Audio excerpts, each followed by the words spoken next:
ఇప్పుడు అంటాడు, దేవా మా బాధ నీకేం తెలుసు అంటే, లేదురా నాకు తెలుసు అంటాడు. ఎట్లా తెలుసు? నేను అనుభవించాను నాన్న, అందుకే నేనే మిమ్మల్ని అర్థం చేసుకోగలను, ఇంకెవరు అర్థం చేసుకోలేరు. నువ్వు దేవుడివి కదా అంటే, మనుషుడిగా వచ్చాను కదా. మీరు ఎలాంటివి ఎదుర్కొంటారో నాకు తెలుసు, ఎలాంటి శోధనలు ఉంటాయో నాకు తెలుసు, వాటికి ఎంత ఆకర్షణ ఉంటుందో నాకు తెలుసు, అవి ఎంత బాధాకరంగా ఉంటాయో నాకు తెలుసు, ఎంత ఒత్తిడితో ఉంటాయో నాకు తెలుసు. నేను ప్రాక్టికల్గా అనుభవించాను, నేర్చుకున్నాను మీ అనుభవం. ఇప్పుడు మీరు ఏది ఫేస్ చేస్తున్నారో అదంతా నాకు తెలుసు.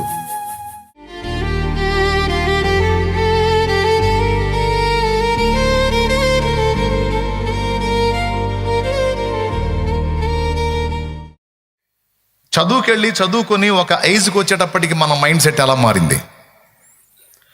చిన్నప్పుడు అన్నీ నాన్న చెప్పేవాడు మనకి, అన్నీ తప్పులే, పిచ్చి పిచ్చి పనులన్నీ చేస్తాం, పిచ్చి పిచ్చి కోరికలన్నీ కోరుతాం, అవునా? పిచ్చి చేష్టాలన్నీ చేస్తాం.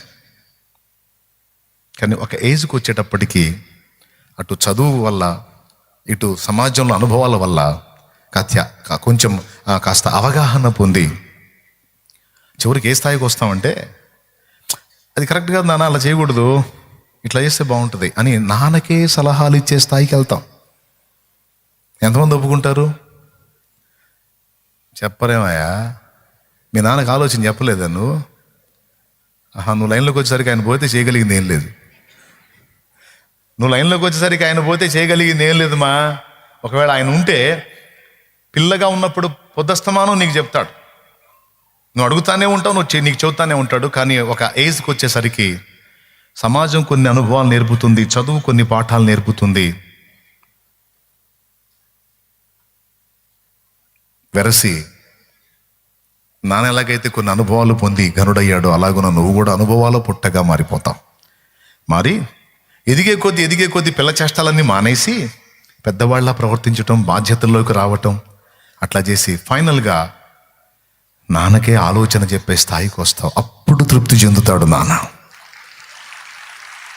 ఓ మంచి సలహా మీ నాన్నకి చెప్పి అది సక్సెస్ అయిందనుకో, 100 మందికి చెప్తాడు ఆయన. మరే సుబ్బారావు ఇట్రా కూర్చో, మావాడయ్యా మావాడు అది. ఆ మావాడి సంగతి మొదలు పెడతాడు. వాడు మనం నిన్నమొన్నటిదాకా అంత పిల్ల చేష్టాన్ని చేశాడు కదా, మొన్నవాడు మాట్లాడుతుంటే అసలు నాకు ఎంత ఆశ్చర్యం వేసిందంటే, మావాడు పెద్దోడయ్యాడా 30 ఏళ్ళు వచ్చినాడు, పెద్దోడు కాడంటాయా? 30 ఏళ్ళయా? వాడు నిన్నమొన్నటిదా పిల్లోళ్ళనే ఉంటే, వాడి సలహా ఫలిస్తే, వాడు మంచి ఆలోచనకర్తగా మారితే వాడిని బట్టి ఎంత ఆనందపడతాడంటే, దొరికినోడు కల చూద్దాడు, ఎక్కడ్రా ఎట్రా మావాడు అని మొదలు పెడతాడు. ఈయన సంగతి చెప్పడు ఇక మావాడిలా. ఎందుకు అంటే మావాడు పెద్దోడాడండి, మావాడు మంచి ఆలోచన చెప్తున్నాడు, మావాడు చెప్పిన అసలు నాకే కొన్ని తెలియని మావాడు చెప్పాడు అని ఎంత హ్యాపీగా ఫీల్ అవుతాడంటే అంత సంతోషం. అవునా? యాజ్ ఇట్ ఈజ్గా ఆయన కూడా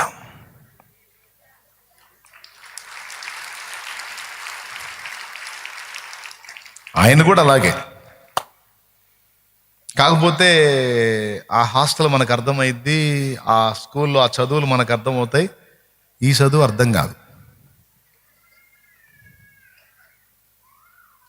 కానీ ఆశ్చర్యం చెప్పనా, ఆ నాన్న మనకు ఫీజు కట్టి హాస్టల్లో చేర్చినట్టు ఈ నాన్న కూడా మనకు కావలసినవన్నీ ఎప్పటికప్పుడు ఇస్తూ ఉంటాడు. కొన్నిసార్లు మనకు కూడా అక్కడికి వెళ్ళాలనిపిస్తుంటుంది, ఎలా ఉంటుందో అని. ఫ్లైట్లో ఎక్కితే పరలోకం తీసుకెళ్తారంటే అప్పు చేశాను ఎక్కేవాళ్ళం. స్తోత్రం. ఏమండి, రాకెట్ ఎక్కితే పరలోకం తీసుకెళ్తారంటే ఆస్తులు అమ్మైనా సరే రాకెట్ ఎక్కేవాళ్ళు. అక్కడ మా నాన్న ఉంటాడు, ఆయన చూడాలి. ఒక పరితాపం, ఒక తపన.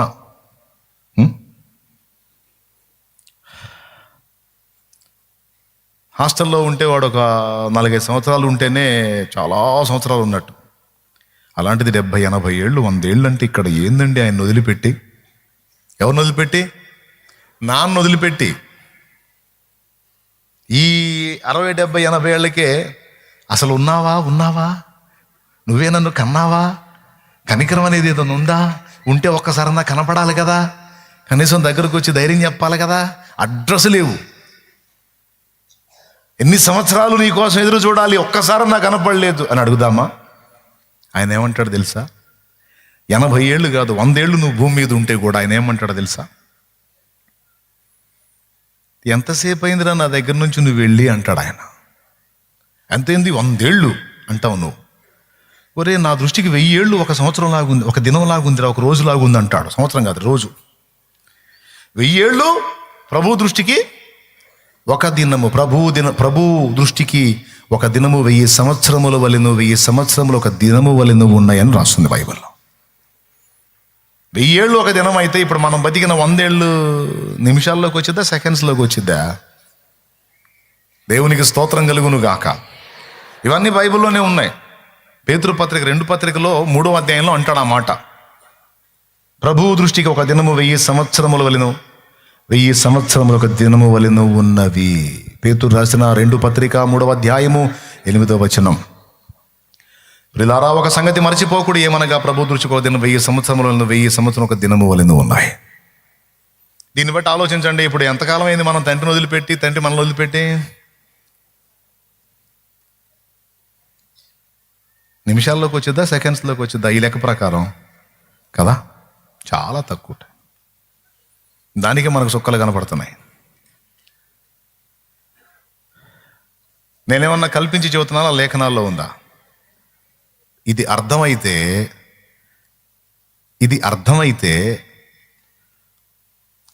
నీ హృదయంలో ఇక ఆనందం, సంతోషం నిరంతరం తాండవిస్తాయి. నీకు ఎదురయ్యే పరిస్థితులన్నీ కూడా నీకు సంతోష కారణాలే అవుతాయి తప్ప దుఃఖ సహితము కావు. అర్థమైందా? మ్యాటర్ అర్థమైతే విద్య సంతోషంగా నేర్చుకుంటాం, అర్థం కాకపోతేనే హింసగా ఫీల్ అవుతాం. హాయిగా ఆడుకునేవాడిని టయానికి తన్ని బడికి పంపిస్తుంటే నేను అనుకున్నాను,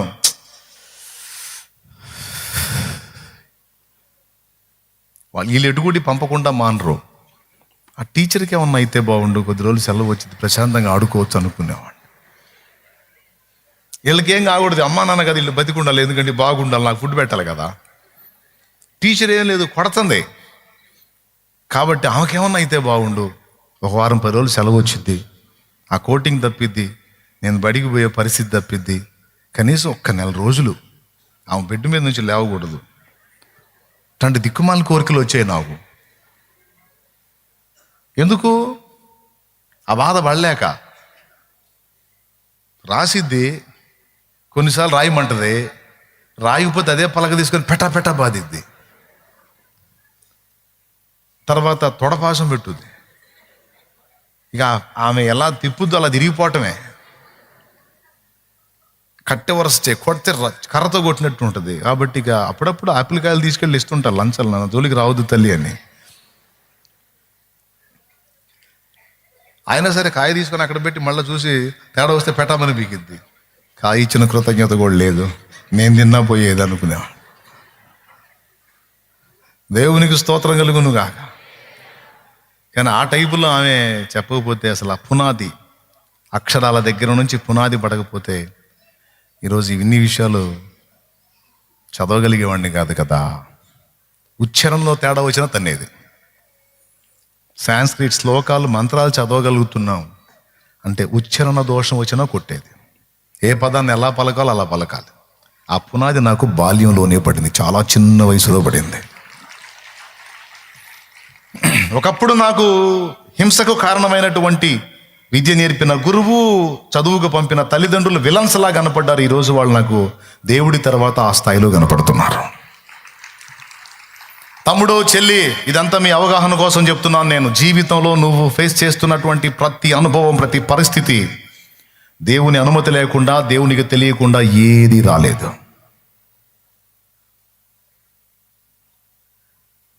దేవుడు వారు దీని చేత ట్రైనింగ్ పొందడానికి మానవులకు ఏర్పాటు చేసిన ప్రయాసము బహు కఠినమైనది. ఇదొకటేనా? కొరింథీయులకు రాసిన మొదటి పత్రిక 10వ అధ్యాయము, మొదటి కొరింథీ పత్రిక 10వ అధ్యాయము, ఒకసారి బైబిల్ తీయండి, 12, 13 వచనాలు ఒక్కసారి చూడండి. తాను నిలుచున్నానని తలంచుకొనువాడు పడకునున్నట్లు జాగ్రత్తగా చూచుకొనవలెను. సాధారణముగా మనుషులకు కలుగు శోధన తప్ప మరి ఏదియూ మీకు సంభవింపలేదు. అందుకు చూడు, సాధారణముగా మనుషులకు కలుగు శోధన తప్ప మరి ఏదియూ మీకు సంభవింపలేదు. దేవుడు నమ్మదగిన వాడు. మీరు సహింపగలిగినంత కంటే ఎక్కువగా ఆయన మిమ్మల్ని శోధింపబడనీయుడు. ఇక్కడే నాకు ప్రశ్న, అసలు సహింపగలిగినంత కంటే ఎక్కువగా శోధింపబడనీయుడంటే ఈ శోధన అనేది మాకెందుకు? నువ్వు దేవుడివి కదా, మేము నీ పిల్లలం కదా, మమ్మల్ని కూడా శోధనలకు అప్పచెప్పడం ఏమి న్యాయం? నీ పిల్లలు మమ్మల్ని సుఖపెట్టాలి, నువ్వు ఏ ఇబ్బంది లేకుండా చూసుకోవాలి. అంతేగాని నాన్న నువ్వు తట్టుకోలేనంత కోటింగ్ ఉండదురా, నీకు ఎంత తట్టుకుంటావు అంత కోటింగ్ నాన్న, బ్యాలెన్స్గా ఉంటుందిరా కోటింగ్ అంటే. ఏంది కోటింగ్ లేని జీవితం లేదా? తట్టుకోలేకపోతున్నా. లేదు నాన్న ఎక్కువ కోటింగ్ ఉంటుంది నాన్న, ఎక్కువ వెయిట్ ఉంటుందరా. వెయిట్ ఎందుకు అసలు వెయిట్ ఎందుకు? అన్ని వెయిట్లు తీసేస్తావని కదా నీ దగ్గరికి వచ్చింది. చాలా వైనంగా చెప్తున్నావు, నువ్వు ఎంత మోస్తావు అంత వేస్తాను నాన్న వెయిట్ అంటున్నావు. ఎందుకు నాయన ఈ వెయిట్లు అంటే? ముందు చెప్పాడుగా, ట్రైనింగ్.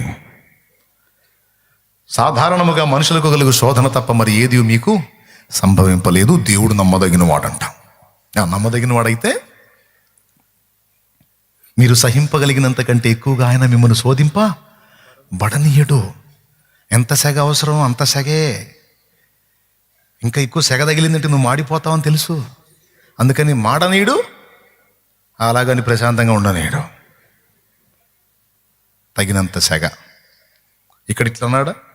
దాంతోపాటు ఇంకొక ఐడియా, ఇంకోటి చెప్తున్నాడు. దేవుడు నమ్మదగిన వాడు, సహింపగలిగినంత కంటే ఎక్కువగా మిమ్మల్ని శోధింపబడనీయుడు. అంతేకాదు, ఒక ఆఫర్ మనకి. సహింపగలుగుటకు ఆయన శోధనతో పాటు తప్పించుకున్న మార్గమును కూడా కలుగుజేయును. ఏం టెన్షన్ పడొద్దు. శ్రమలోకి నెట్టిన దేవుడే దాని నుంచి బయటపడటానికి దారి సిద్ధం చేసి పెడతాడు. ఆయన నమ్మదగిన వాడు. ఎంత నీటికి చెప్తున్నాడో చూడు. మిమ్మల్ని అగచాట్లోకి డ్రైవ్ చేయటం ఖాయం, అంటే కాలువలోకి మిమ్మల్ని నెట్టడం ఖాయం, మునిగిపోకుండా బయటికి తేవటం. ఈ నెట్టడం ఎందుకు? మళ్ళీ మునగనీయకుండా బయటికి తేవటం ఎందుకంటే ఆయన చెప్పే డైలాగ్ ఒకటే, ప్రసంగి 1:13, ట్రైనింగ్. ఏం ట్రైనింగో ఏమన్నా. సరే ఈ ఒక్క మాటతో వదిలిపెట్టాడా? మళ్ళీ దీనికి సపోర్ట్గా ఇంకో చోట అంటాడు. పేతురు రాసిన మొదటి పత్రిక 1వ అధ్యాయము 6-7 వచనాల్లో అంటాడు, అవసరం అంటాడు. చూడు, ఇందువలన మీరు మిక్కిలి రాసిన మొదటి పత్రిక 1వ అధ్యాయము 6వ వచనం చూడన్నా. ఇందువలన మీరు మిక్కిలి ఆనందించుచున్నారు గాని అవసరమును బట్టి నానా విధములైన శోధనల చేత ప్రస్తుతమున కొంచెము కాలము మీకు దుఃఖము కలుగుచున్నది. అవసరమును బట్టి నానా విధ శోధనలు. అక్కడేమో ట్రైనింగ్ అంటాడు, ఇక్కడేమో సహింపగలిగినంతే అంటాడు. మళ్ళీ ఇటు వచ్చి అవసరం. అందుకే నేనేం చేశానంటే మళ్ళీ మర్చిపోకుండా పరిశుద్ధాత్మ ప్రేరణలో పాట రాసుకున్నా. అవసరాన్ని బట్టి అగ్ని వంటి శ్రమలు కలుగుచున్నవని తెలిసి కలత చెందబోకు.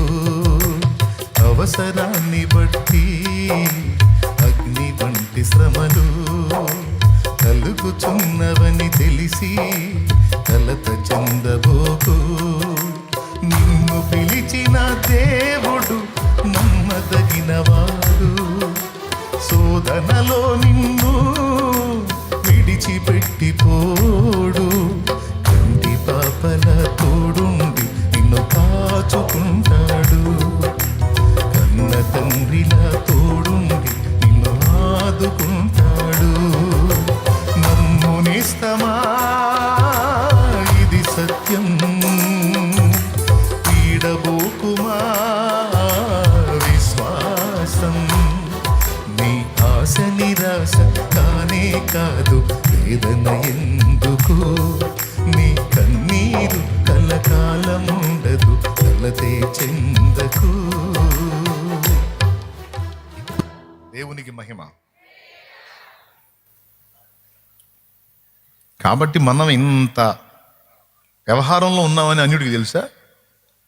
వాడు తడవకు వచ్చి మీ దేవుడు ఎట్ట చేయొచ్చుగా, మీ దేవుడు ఎట్ట చేయొచ్చుగా, అది కూడా ఒక ట్రైనింగే మనకే.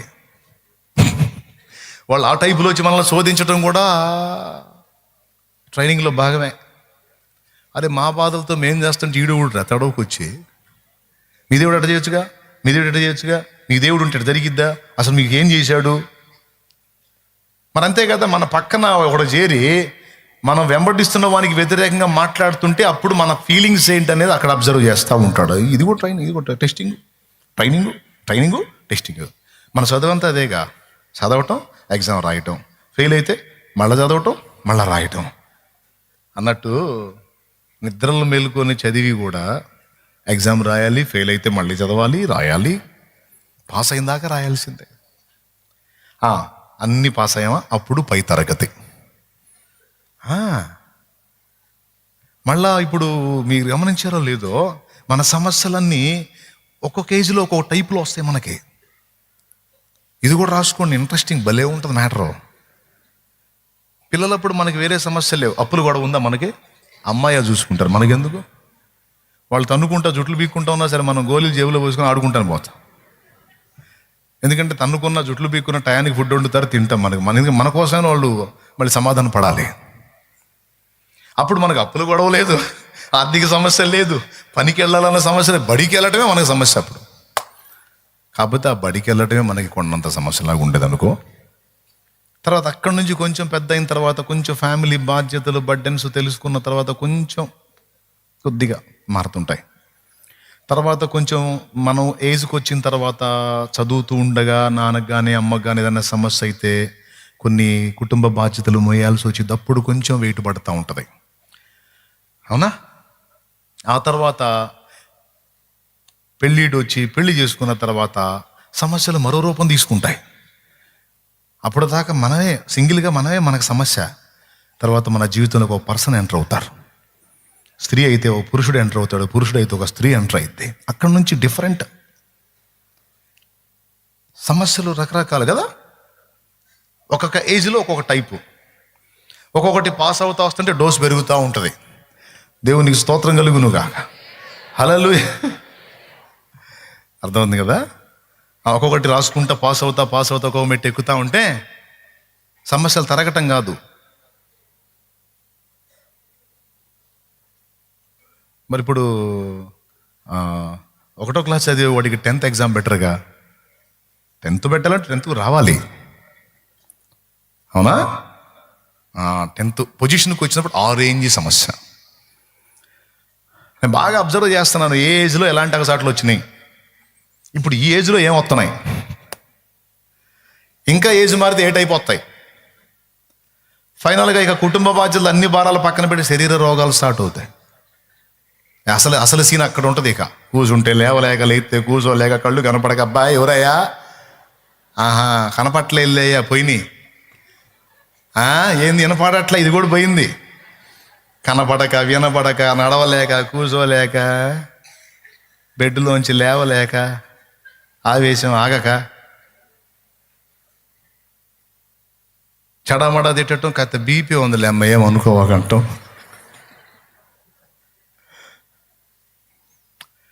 ఏ ఏజ్కి దగ్గర ఏజ్ మారే కొద్దీ శోధనలు, ఏజ్ మారే కొద్దీ సమస్యలు.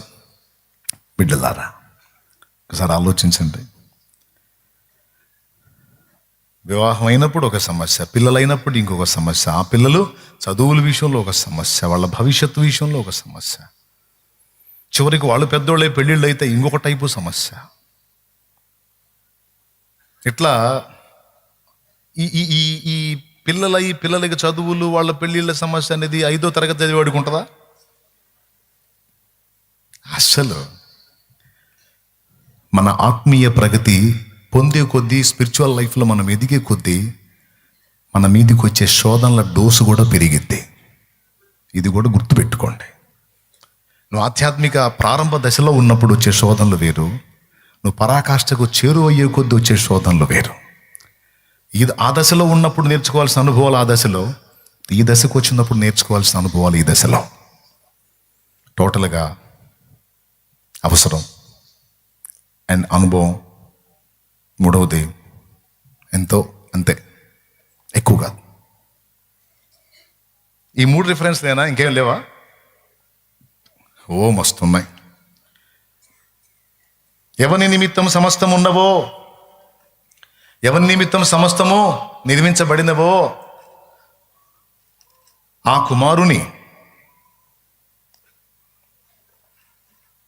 కుమారుని మహిమకు తీసుకొని రావటానికి శ్రమలే ఆ కుమారుని సంపూర్ణంగా చేయటానికి శ్రమలనే వాడాడట తండ్రి. పరిశుద్ధపరచబడువానికి ఒక్కటే మూలం. అంటే ఆ కుమారుడికే పరిపూర్ణత కొరకు శ్రమ తప్పనప్పుడు ఆయన రాజ్యములో హక్కుదారురాలివి కావాలంటే నీకు కూడా ఆ శ్రమల వలననే పరిపూర్ణ పరిశుద్ధత అంటాడు. ఆయన కుమారుడై ఉండియు తాను పొందిన శ్రమల వలన విధేయత నేర్చుకొనేను అంటాడు. చూడు, హెబ్రీ పత్రిక 5వ అధ్యాయము. తొందరగా బైబిల్ తీసేశాడు. 8వ వచనం. హెబ్రీ పత్రిక 5వ అధ్యాయం 8వ వచనం. చూడండి, ఒకసారి బైబిల్ తీయండి. ఆయన కుమారుడయుండియు తాను పొందిన శ్రమల వలన విధేయతను నేర్చుకొనేను అనే మాట రౌండ్ కొట్టాలి.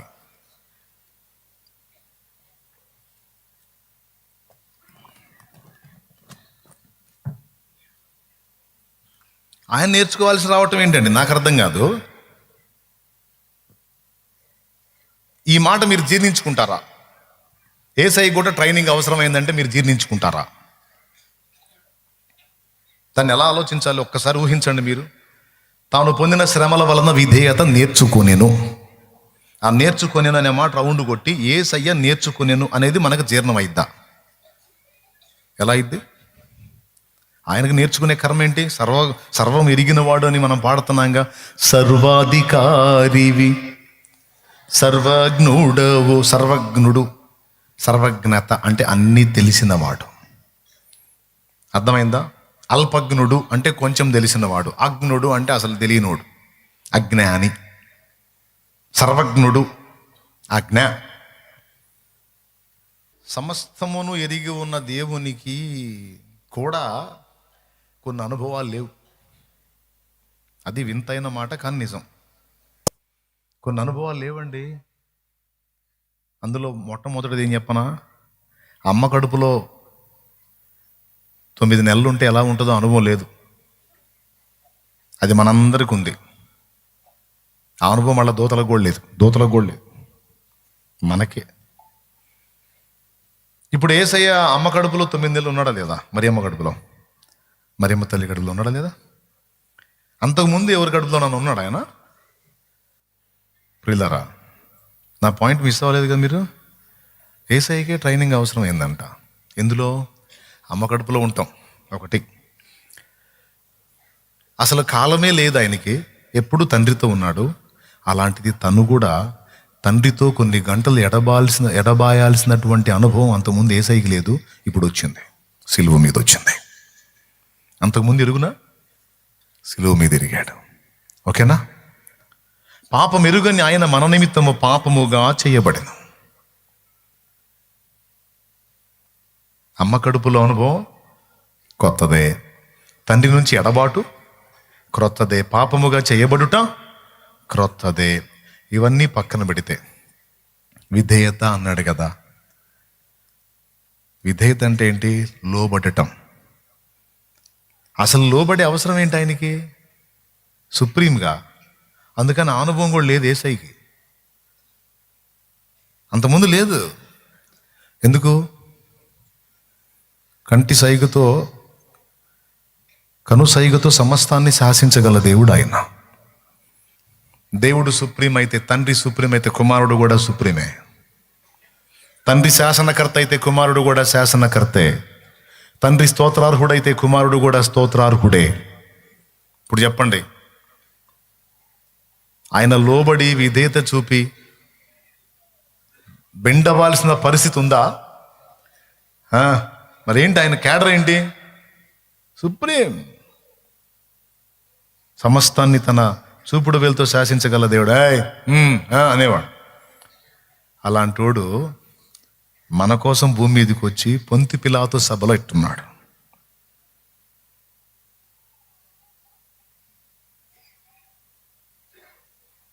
తలదించుకొని ఉన్నాడు అట్లా. అసలు యేసయ్య ఎక్కడ, పిలాతు ఎక్కడ? యేసయ్య ఎక్కడండి? సమస్త విశ్వాన్ని నిర్మించిన నిర్మాణకుడు ఆయన. సమస్తాన్ని కనుసైగతో శాసించగల దేవుడు ఆయన. దేవుడు దేవునితో ఈక్వల్, దైవ సింహాసనం మీద కూర్చున్నవాడు. అలాంటి వాడు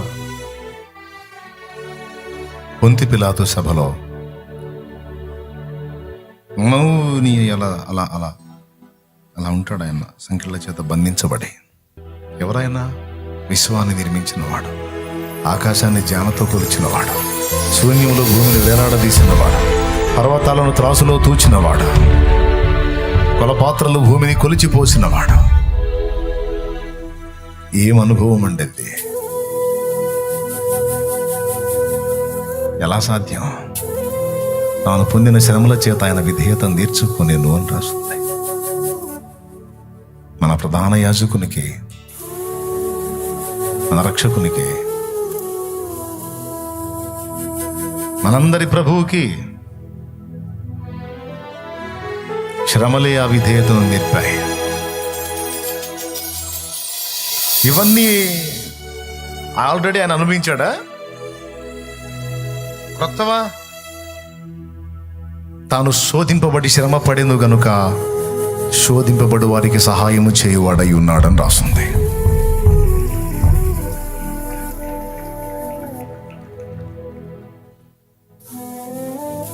ఇటు పక్కన్న పిలాతు ఎక్కడ, అటు పక్కన్న యేసు ఎక్కడ?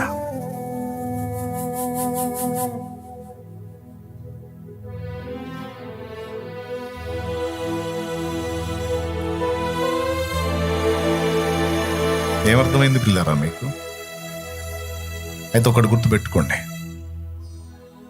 ఆ ముళ్ళ కిరీటాన్ని ధరించి శ్రమానుభవం పొందిన యేసు మహిమ కిరీటధారి అయి ఉన్నాడు. ఇప్పుడు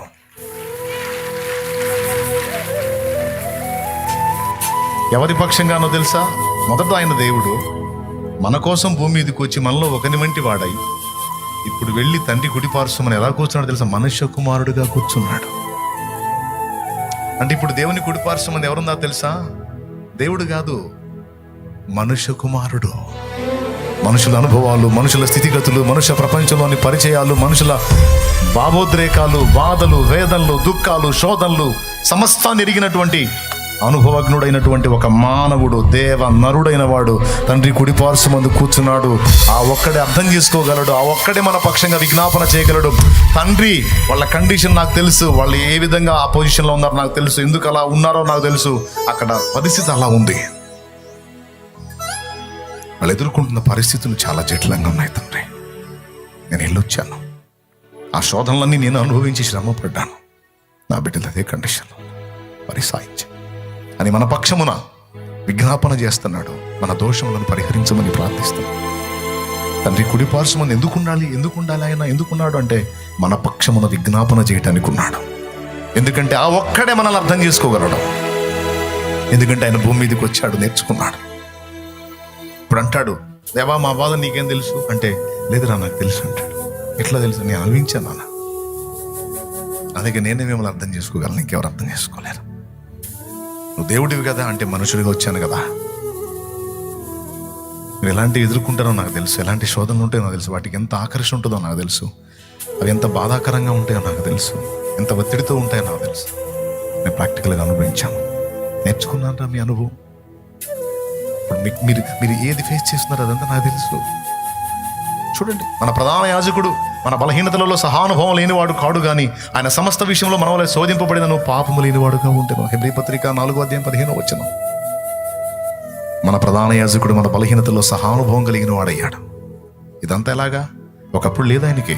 కెరూబులు, శరాపులు, దూతలు, మహాదూతలు అందరినీ కనుసైగుతో చేతి వేలుతో శాసించటమే తెలుసు, కానీ శాసనానికి లోపట్టం తెలియనివాడు ఏ నేరం లేకపోయినా మన నేరం తన మీద వేసుకుని పిలాతు సభలో దోషిగా నిలబడ్డాడు. మన పాపముల కోసం ప్రాణం పెట్టడానికి వచ్చి, మన పాపముల నిమిత్తం బలి కావటానికి వచ్చి, ఏ దోషము లేని పరిశుద్ధుడు మన దోషాలు మీదేసుకొని, అవును నా పిల్లలు నిర్దోషులు, నేనే దోషిని, నన్నే శిక్షించండి అని మన పక్షమున తను అప్పగించుకున్న నిజమైన దేవుడు, ఏకైక రక్షకుడు నజరేయుడగు యేసు.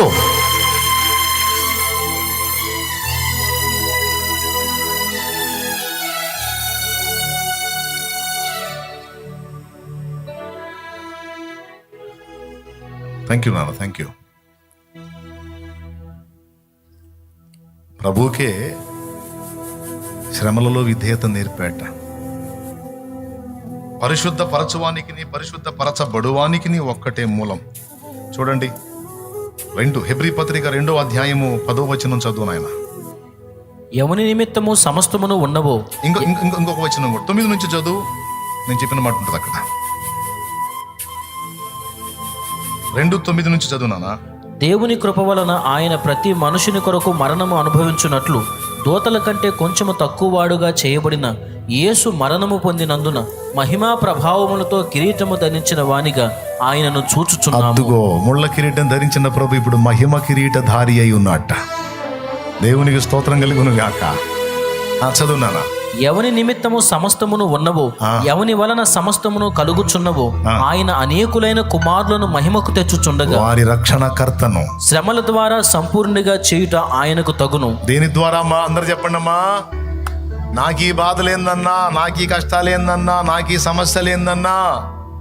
ఇప్పుడు వరుసగా చెప్పుకుందాం. నంబర్ 1 ట్రైనింగ్, నంబర్ 2 తగినంత, నంబర్ 3 అవసరం, నంబర్ 4